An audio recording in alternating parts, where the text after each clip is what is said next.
You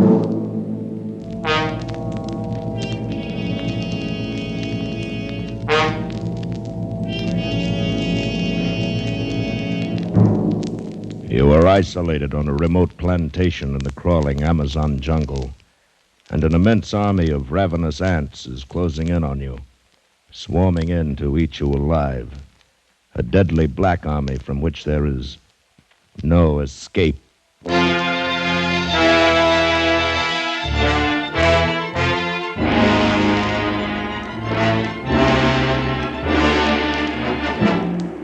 Escape, produced and directed by William N. Robeson, and carefully contrived to free you from the four walls of today for a half hour of high adventure.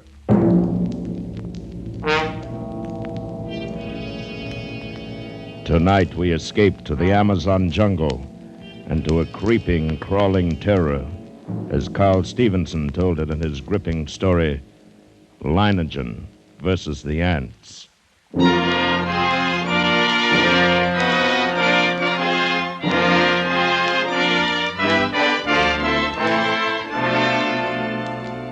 I first met Leiningen while performing my duty as district commissioner. As my boat neared his plantation landing, I saw him upon the riverbank, regarding me with mild interest. A great hulk of a man with bristling gray hair, bulky nose, and pale eyes. His entire appearance somehow suggested an aging and shabby eagle. He escorted me to the terrace and had a drink brought. I came quickly to the point of my visit and issued my warning. Leiningen puffed placidly at a huge cigar and listened as I told him, unless they alter their course, and there's no reason why they should, they'll reach your plantation in 2 days at the latest. Uh-huh. Well, it was decent of you paddling all this way just to give me the tip. Tip? Commissioner, even a herd of crocodiles couldn't drive me from this plantation of mine. But these aren't creatures you can fight. They're an elemental force, a gigantic catastrophe. 10 miles long, 2 miles wide. Ants, nothing but ants. And each one as big as your thumb. And each of them a fiend from hell.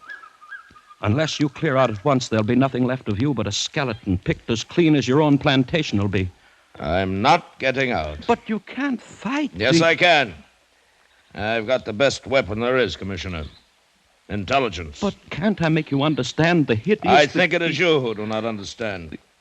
In the 3 years I've been here, I've met and defeated more than one catastrophe. Flood, drought, a plague. Events which caused many of my neighbors to flee for their lives. No, Commissioner, all my life I have lived with one creed. The human brain needs only to become fully aware of its powers to conquer even the elements. Leiningen, your obstinacy is endangering not only your own life, but the lives of your workers and their families. You don't know these ants. I tell you, you don't know these ants.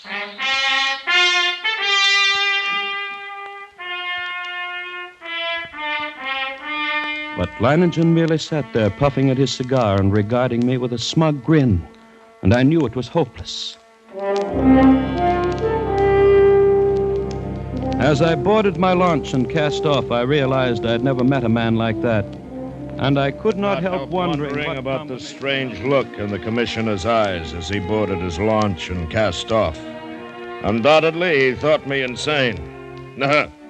Well, he would not have been the first to think so. But I, Leiningen, knew my own powers. I was sure of myself. I knew that intelligence directed aright always makes man the master of his fate. That night, I called my Indian workers together in front of the plantation house.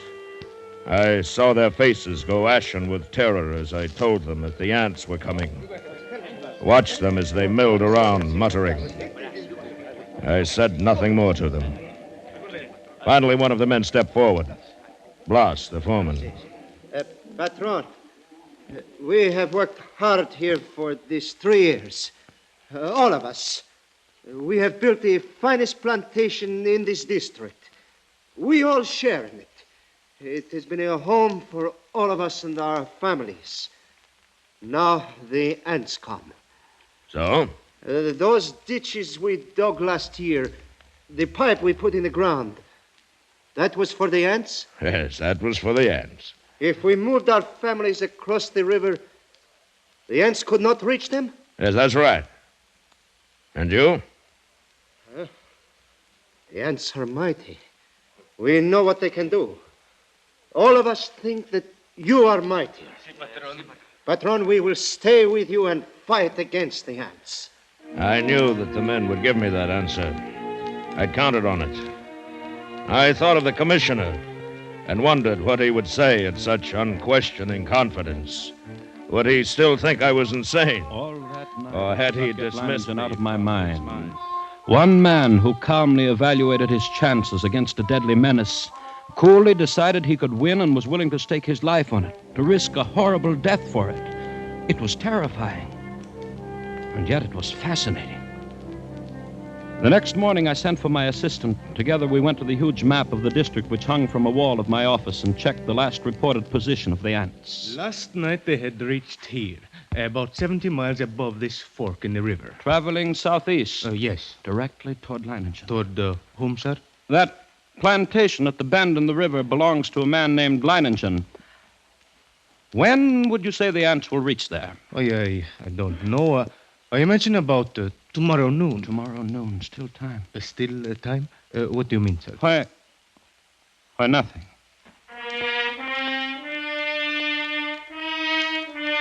But what did I mean? Still time for what? For Leiningen to flee, or still time for me to... Even as I rejected the thought with horror, I knew that the fascination of that man was more than I could resist. That Leiningen's fight was drawing me back toward that plantation and death. I knew now past all doubt that I was going back. I had to.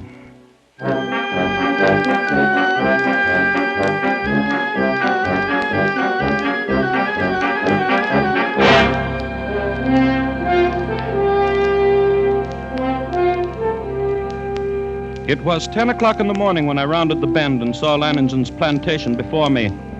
I put in at the dock and tied up the launch.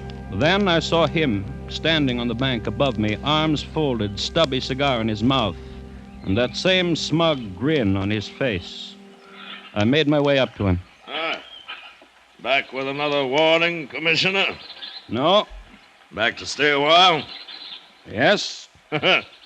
You don't seem surprised. No, I'm not. You expected me? I thought you'd be back. Yeah, come along. We'll get some horses. You'll want to ride around the plantation, take a look at the defenses I've rigged up. Yes, I'll want to see the defenses. And the ants. We'll be getting a glimpse of them before long, I should think. Yes, the ants.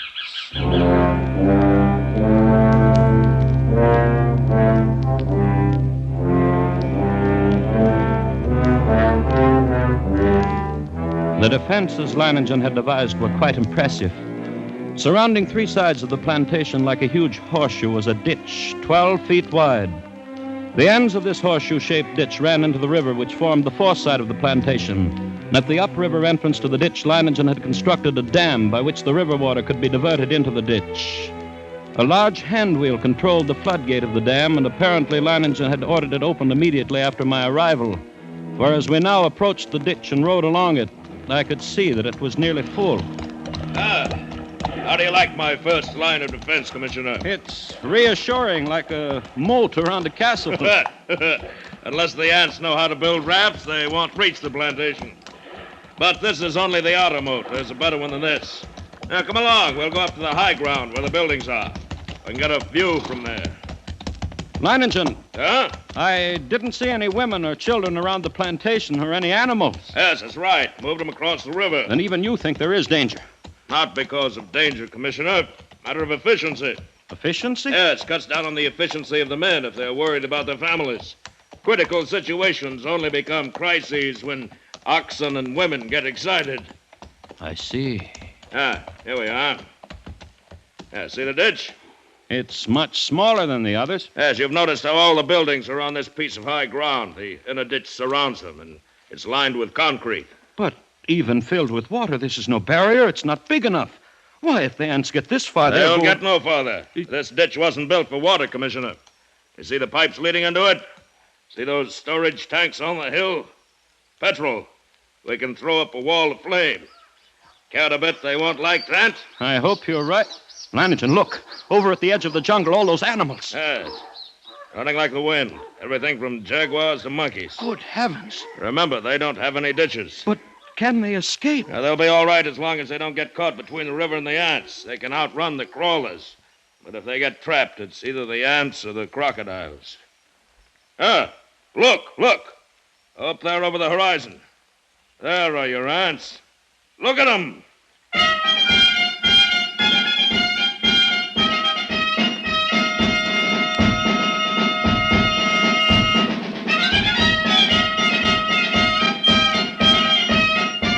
It was a sight I will never forget. Over the range of hills, as far as I could see, crept a darkening hem, ever longer and broader until the shadows spread across the entire slope, then downward, uncannily swift, and all the green herbage on the entire slope was being mowed as by a giant sickle, leaving only the vast moving shadow extending, deepening, and always moving nearer. They're a hideous lot. Leiningen, we can't last against that. Look at them. Why, they will fill your ditches with their corpses and still have enough to destroy every one of us. We've got to run. Well, no, they haven't gotten to us yet, and they never will.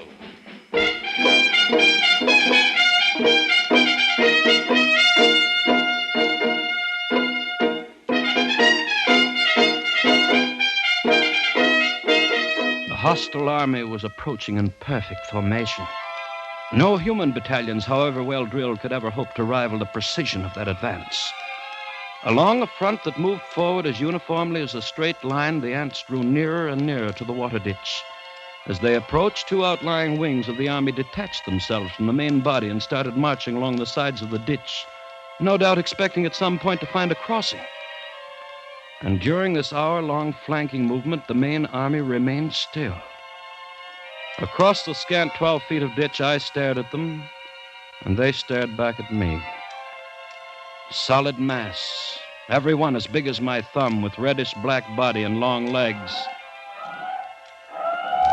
Suddenly, a sound so unearthly as to freeze our blood jerked our heads in the direction of the jungle on the far side of the ditch. Coming toward the ditch at a stumbling gallop was a singular being, a writhing, animal-like blackened statue with a shapeless head and 4 quivering feet. It was a stag covered over and over with ants. Leiningen threw up his rifle, and the stag fell lifeless to the ground, its agonies at an end. Horrified as I was, my curiosity impelled me to glance at my watch. I had to know how long the ants would take.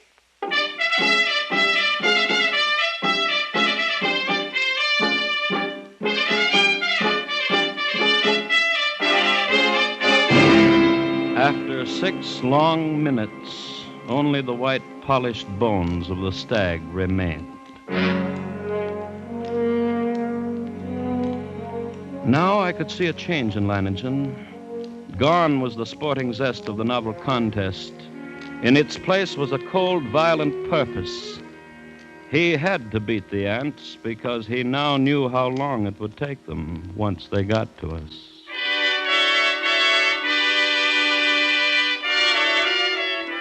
Around 4 in the afternoon, the ant scouts, having found no crossing, there was a stirring among the main army. And then an immense flood of ants about 100 yards in width commenced pouring in a glimmering black cataract down the far slope of the ditch. Thousands drowned instantly, but the rest began using the bodies as bridges. Leiningen immediately swung into action. Get to the dam, open the floodgate a little more. We've got to get the water in the ditch moving faster. Si, senor. Look at them drown by the thousands. But they keep coming. Even though the current carries many of them away, they're advancing. Well, we'll fix them. What? Yes, senor. How about those shovels and petrol sprinklers? You passed them out to the men? Yes, sir, it has been done. Then get all hands here in a hurry. This looks like the spot for action. Hey. Commissioner. Yes? Beginning to see what I was talking about? What do you mean? About intelligence being more than a match for anything it tackles. Take the ants. They've got no intelligence. If they had, they'd have attacked along the whole length of the ditch instead of a narrow front like this. They'd have been across by now.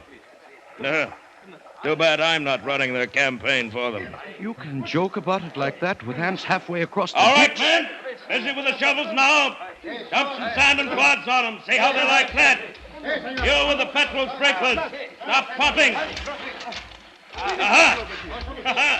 They don't like it, Commissioner. They don't like it a bit. Look at them. Yes, but look at the ones on the far side of the ditch. Whole clumps of them rolling into the water. The rest are using them for bridges. Smarter than I thought. And they're widening their front, too. Some of them are getting across. Grab a shovel, then, Commissioner. Make them regret it. What's the matter? Enter the petrol, idiots. Douse your hands in the petrol. Don't stop now, the rest of you. Club them.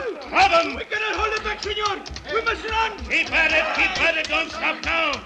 Aha! The water's moving faster. And now got the floodgates open. Yes, they can't hold their own against the current now. Look at them, Commissioner. The water's carrying them away. We've beat them. We've won out.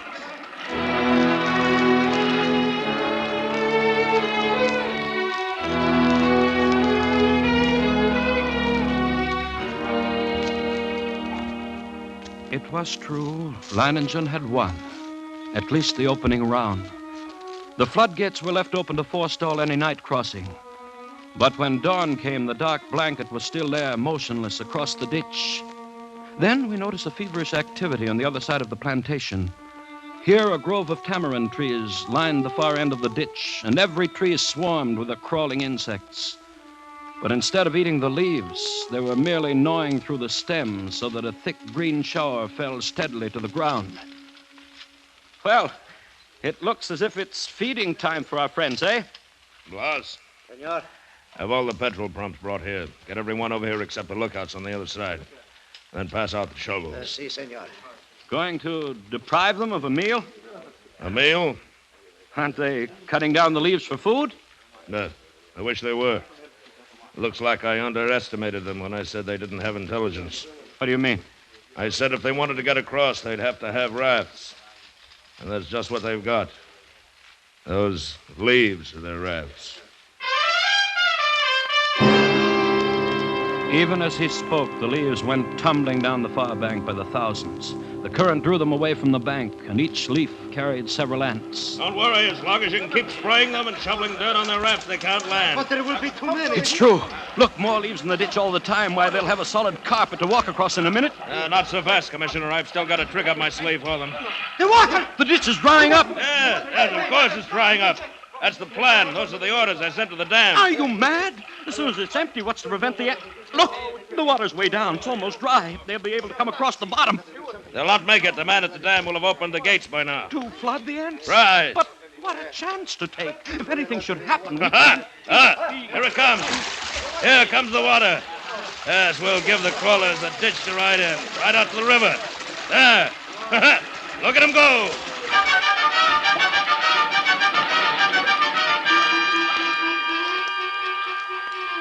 Leiningen's tactics were successful at first.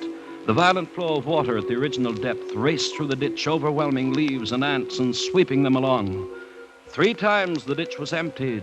3 times the ants raced across its bottom, and 3 times the rushing water, arriving just in time, carried them away. But the 4th time, as the water lowered nearly to the bottom of the ditch, we waited in vain for the rushing waters, and then... What's the matter? What's gone wrong at the dam? Just as the man at the dam lowered the water almost to the bottom, the ants attacked. Before he could open the floodgate, he was almost surrounded. He ran. The ants kept coming. They are across the ditch. Leiningen stood motionless, absorbing the news of his defeat without a word. Then he raised his pistol and fired 3 shots into the air. The prearranged signal for all the men to retreat instantly to the second line of defense. The concrete ditches more than a mile from the point of the invasion. Soon after we arrived there, the natives commenced straggling in silently. Leiningen waited until all of them had gathered. Then he spoke to them. Well, lads, we won the first round and lost the second. But we'll smash the crawlers yet. Anyone who thinks otherwise can draw his pay and push off. There are rafts enough on the river and plenty of time still to reach them. No, we will stay. You stay, then. Good. Thank you, lads. And you, Commissioner? I can't persuade you to give up the fight? You cannot. Then I stay, too. Yeah, I knew you would. Senor, if you are the ants have reached the ditch. They're trying to get across? No, senor. I didn't think they would. There's plenty of food out there for them. My fields and orchards, the work of 3 years. Ought to last them until morning, anyway.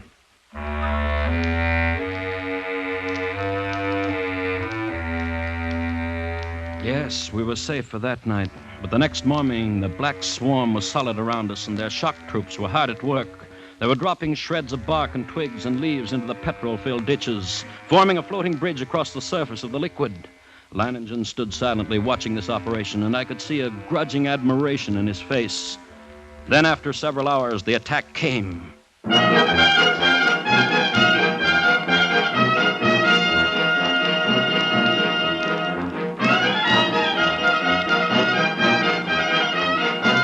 Down the ditch they poured, millions of them, and across the bridge of twigs, rapidly approaching the inner side. Leiningen sat motionless, watching them. Leiningen, for the love of God, don't sit there like a statue. They'll be on us in a moment. Let them fill the ditch first. Now, all right? Everyone back? Blas! Hand me the torch. Now we'll see how our friends like a little heat. Flames from the ditch shot into the air, devouring ants by the millions. It was some time before the petrol burned down to the bed of the ditch, but when it did, the devils came back for more. Again, Leiningen fired the ditch to destroy them. And still again they came on, but at each successive firing, the task of the ants grew easier because of the film of ash which now covered the petrol. And as they returned to the assault time after time, a slow, sickening horror crept into my mind. I looked quickly at Leiningen, then at the petrol tanks. He read my gaze and nodded slowly. That's right, Commissioner. We could hold them off forever if our supply of petrol was unlimited. But it isn't. We've got enough to fill the ditch once more. Leiningen, isn't there any way at all? We've got to do something. I know. There must be a way. There must be. Yes. What is it? We'll flood the whole plantation. Flood? But how? The river's higher than any point except this high ground we're on now. If the river was dammed all the way, it'd overflow that stone breakwater and flood the whole plantation. We've got to close the floodgate at the dam. That'll do it. You're mad. The dam is more than a mile away, more than a mile away. Lads, listen to me. Listen, lads. I'm proud of you. Now, there's still a chance. By shutting the floodgates from the dam and flooding the whole plantation from the river. The moment I'm over the ditch, set fire to it. That'll allow time for the flood to wash away the ants. Then all you'll have to do is wait for me. It's impossible. You can't get to the dam, let alone back. That's why you're wrong, Commissioner. I'll get there, and I'll get back. Take care of things while I'm gone, huh?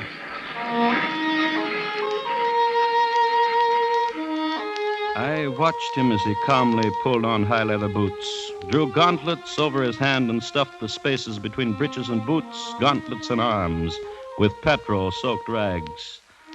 He shielded his eyes with close-fitting mosquito goggles and plugged his nostrils and ears with cotton. Then the natives drenched his clothes with petrol. Blas, who acted as doctor to the men, smeared a salve over him, and finally Leiningen was ready. And as he stood calmly surveying... Ready for the run, I realized that this is as it should be. I, Leiningen, would meet the ants and defeat them, or be defeated by them. Leiningen versus the ants. Yes, it was right that it should be like this. But now there was no more time for thought. Only action. I took a deep breath and then bounded across the ditch and among the ants. I ran in long, equal strides with one thought, one sensation in my being. I must get through. I dodged the trees and shrubs. Except for the split seconds my soles touched the ground, the ants would have no opportunity to alight on me. I ran on. I was halfway to the dam before I felt ants under my clothes and a few on my face. I struck on them mechanically, scarcely conscious of their bites. And the dam drew toward me slowly. And the distance grew less. Finally, only 100 yards away. 50. Then I was there. I gripped the ant-covered wheel, but hardly had I seized it when a horde of ants flowed over my hands and arms. I strained, and slowly the wheel turned and turned more. The floodgate was swinging slowly shut. Then it was shut. And the water was rising behind the breakwater. Closer to the top. Closer. And then it was spilling over. Flooding of the plantation had begun. I let go of the wheel and started back through the ants. I was coated from head to foot with the fiends. Tongues of fire stabbed at me as they bit into my flesh. I almost lost my head with the pain as I ran, knocking ants from my body, brushing them from my bloody face. And then one bit me just below the rim of my goggles. I managed to tear him away, but the agony of the bite and its venom drilled into the eye nerves. I saw now through circles of fire into a milky mist. I was almost blinded, but I knew that if I tripped and fell... I ran on, my heart pounding as if it would burst, blood roaring in my ears, a giant's fist battering my lungs. And then I could see dimly that wall of flame at the ditch, but it was too far away. I could not last half that distance. I stumbled and fell. Felt myself being swarmed over, devoured. Tried to rise. A great weight. And then suddenly the vision of the half-devoured stag in my brain. 6 minutes, then nothing but bones. I couldn't let that happen to me. I couldn't die like that. To my feet. Dragged myself forward. Toward the flame. The ditch. The ring of flame. Closer now. Only a little closer. It seemed we had waited for hours when all at once, through the blazing ring around us, an apparition hurtled and fell full length on the ground. It was Leiningen, alive with ants, unconscious, with glazing eyes and lacerated face. We rushed to him, stripped off his clothes, and tore at the ants that covered him. His body seemed almost one open wound. In one place, I could see a white bone.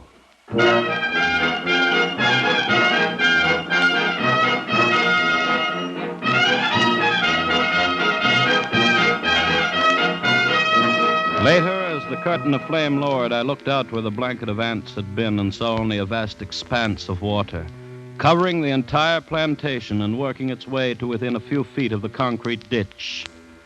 The ants were gone, drowned, and Leiningen had won.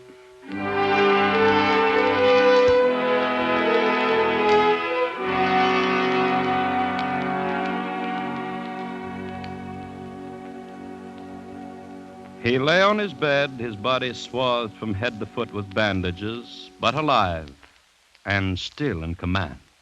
Everything in order? Everything's in order. I told you I'd come back. Uh-huh. Even if I am a bit streamlined.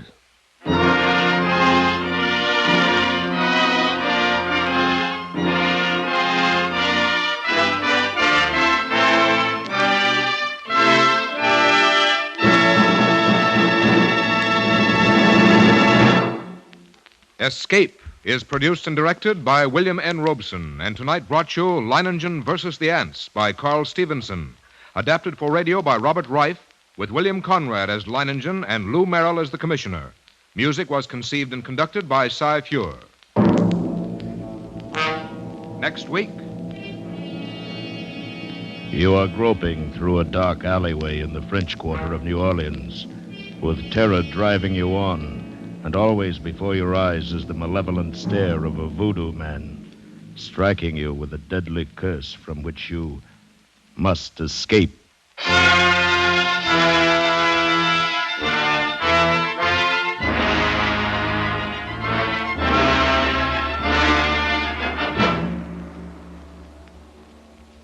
Next week, we escape with William Irish's eerie story of a voodoo-haunted band leader, Papa Benjamin.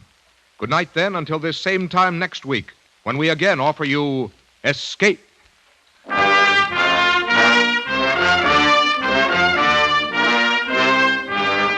This is CBS, the Columbia Broadcasting System.